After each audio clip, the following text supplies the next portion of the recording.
Are you ready to unpack the Gospels? In my last video, I talked about the synoptic problem. The problem being that Matthew, Mark and Luke, the Synoptic Gospels, all tell the same stories but in different ways, and there are some similarities and some differences between the way they recount the life, death and resurrection and ascension of Jesus.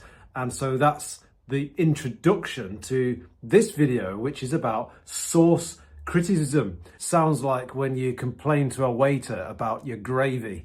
Get it? Source criticism unpacks how each gospel was written. We're thinking about the source. Now, it might sound a little bit negative because we've got the word criticism in there, but in academic terms, when we use the word criticism or critique, we're analysing something. And so source criticism is analysing the sources that were used by Matthew, Mark and Luke to understand how they were put together. And that helps us to solve the synoptic problem. It helps us to understand why Matthew, Mark and Luke are similar in some places and different in others. So that's the big goal, is to explain those similarities and differences. But we have to think about, where did Matthew get his information from? Matthew was a disciple, so we know he's got first-hand information. Mark and Luke were not first-hand disciples. Where did they get their information? Well, it's funny that Mark seems to get all the attention at the beginning of this study, because we talk about Marcan Priority. Marcan Priority. That phrase means that the Gospel of Mark, it is believed, is a theory, that Mark was written first. Not only was Mark written first, but he also was a source for Matthew and for Luke.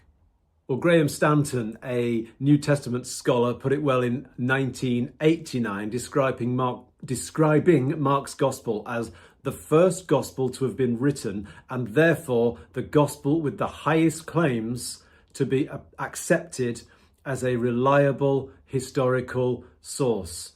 Graham Stanton sees Mark's Gospel as the first to be written, and therefore it's the most reliable source. Some of the reasons for thinking this way is, firstly, because it's short. Mark's Gospel is shorter, and it suggests, therefore, that it was written earlier. It's because more details could have been added later to other Gospels. And also, that shortness tells us that there are some omissions, things missing. And Matthew and Luke often include material that Mark leaves out, suggesting that they were expanding on what Mark had written, not the other way around. And so the final point, so we've got the shortness, the omissions, which are kind of the same point, looking at it from different angles. But the other point is that Mark's written in less refined Greek. It's not actually the best Greek grammar and syntax that you might expect.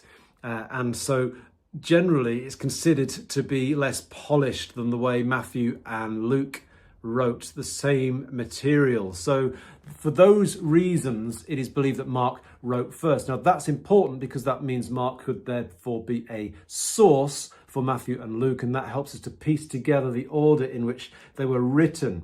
There are some other early theories that we need to deal with. There was this hunt for Proto-Gospels. Yes, Proto-Gospels, earlier Gospels that didn't make it into the Bible. Before Marcan Priority really took a hold, scholars tried to explain the relationships between the synoptics by proposing the existence of Proto-Gospels, which really mean a primitive version of a gospel. A guy called Gotthold Lessing suggested an Aramaic proto-gospel.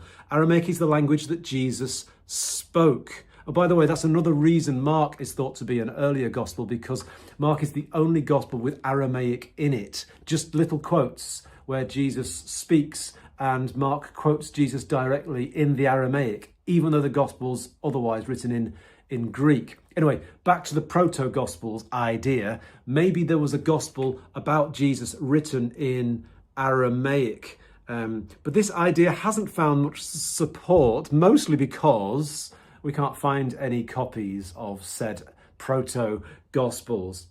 More recently, in the 1970s and 1980s, scholars proposed some apocryphal Gospels. I might redo that bit, you know.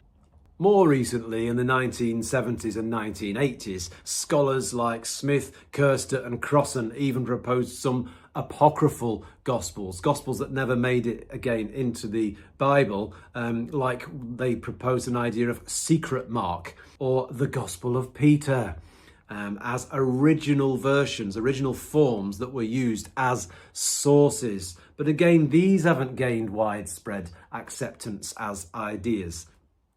Interestingly, there is a gospel that has been found that isn't in the Bible, called the Gospel of Thomas. It was found in 1945, and it did kind of shake things up a little bit. The collection of Jesus's sayings, though its exact date is debated, it lends some weight to the idea that there might have been other gospels kicking around, independent collections of Jesus's sayings floating around before the Gospels were written down as we know them today.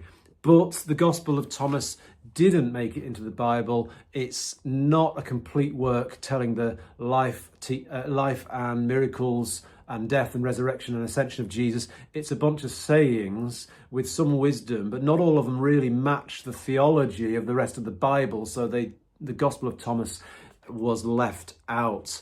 So that's as close as we get to a proto-gospel as a primary source. So that leaves us just with the Gospel of Mark as the most primary source, which is why we say Marcan Priority, prior meaning before, not priority as in importance, taking priority, but priority as a sense of the word prior. He was writing first. So that was the early thinking around source criticism, but the idea of source criticism has evolved over time. So we're going to look at that timeline from a guy called Griesbach, or Griesbach. I don't know how to say it. Just think of someone with a greasy back. From starting with him and moving on to the four-source hypothesis. So back in 1789, Griesbach put forward this usage hypothesis, where one gospel used another.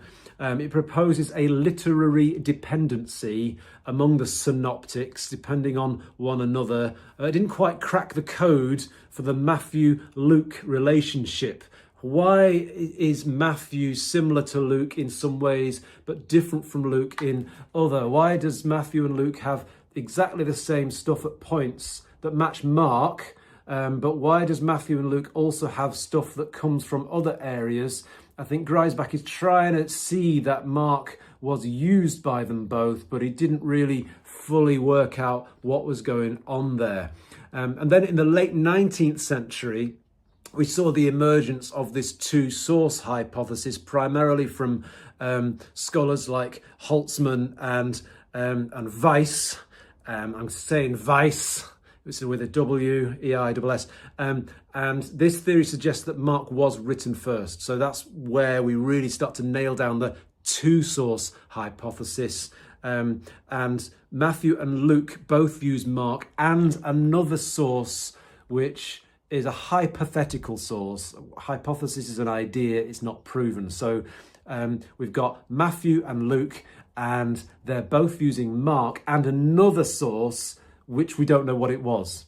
Why did he think of that? Because there are places where Matthew and Luke are similar, but they're not found in Mark. Those bits aren't found in Mark. So Matthew and Luke got the same information, but it wasn't from Mark because it's not in Mark. So there must have been another source. We're going to call that Q, because Q means what, or quell or kel or something like that. I'm not too sure.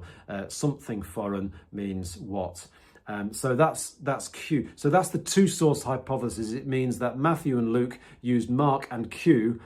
We don't know anything about who Q was, what Q was. If you want to find out more, join the queue. So who is this mysterious Q source? Agent Q. Shall we call him Agent Q? Well, he's a fascinating, I'm saying he, could have been a she. It's a fascinating and it's sometimes controversial part of this source criticism idea. Controversial because you can't prove he even existed. Q is a hypothetical collection of Jesus' sayings that accounts for all the material found in both Matthew and Luke, but not in Mark. Is Q a written source, or was it an oral tradition passed down by word of mouth? Scholars still debate this, but the almost word-for-word agreement between Matthew and Luke on Q, the bits that aren't in Mark, suggests that Q was written down, probably in Greek. So that's all we know about Q, if Q existed. It does seem to me that if you've got Matthew and Luke both having identical texts, word for word, that aren't in Mark, they must have either collaborated, copied each other's homework, or more likely had their own independent source, which we will call Q. By analysing the unique material in each gospel and how Matthew and Luke use Q differently, like where the order of events of how they've used pieces from Q and where they've slotted it in with the stuff from Mark and anywhere else, they have their own independent material as well. Scholars can discern the author's unique audiences and theological themes. Take the parable of the lost sheep, for example. Matthew uses it to emphasize church discipline, the lost sheep, people who've gone astray from the church, while Luke focuses on Jesus' attitude towards sinners, the lost sheep, the people who aren't yet even in the fold. They may be Jewish, so they're kind of in that fold of sheep, but they're lost, they're not found. Salvation in Jesus, two different emphases, same story. Now, it could be that Jesus used the story twice. If he was an itinerant preacher, he's traveling around, peripatetic, he may have used the same story twice in different ways at different times. I've known of preachers to do the same thing, same story, different message behind it. But nevertheless, we've got the same story, but Matthew and Luke use them differently, which helps us to understand the audience. So if the parable of the lost sheep is all about people being lost, as in falling away from the church, then you know the audience, the intended audience, are church members. If the parable of lost sheep is all about people coming into the church from being lost, then we know that the audience is a missional audience, a church who are being encouraged to draw new members in. So some key terms here are triple tradition. We use the term triple tradition. This is the material found in all three Gospels. So Matthew, Mark and Luke, you've got certain bits where you've got the same information in all three. So you would say that piece of information is from the triple tradition.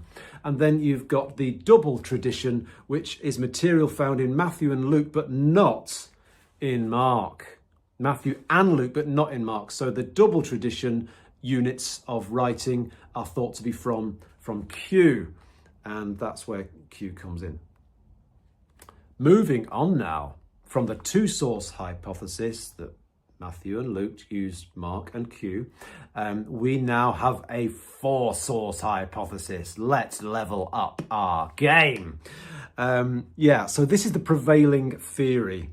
Bringing it all together, the most widely accepted theory today is the four-source hypothesis, elaborated by B.H. Streeter in 1925.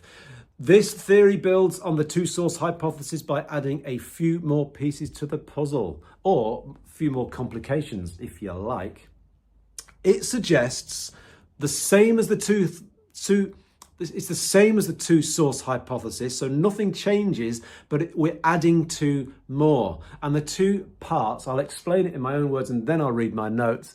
The two parts added are in Mark. No, not Mark. Mark's just an original source. You've got Mark and you've got Q. They're the first two sources Matthew and Luke use.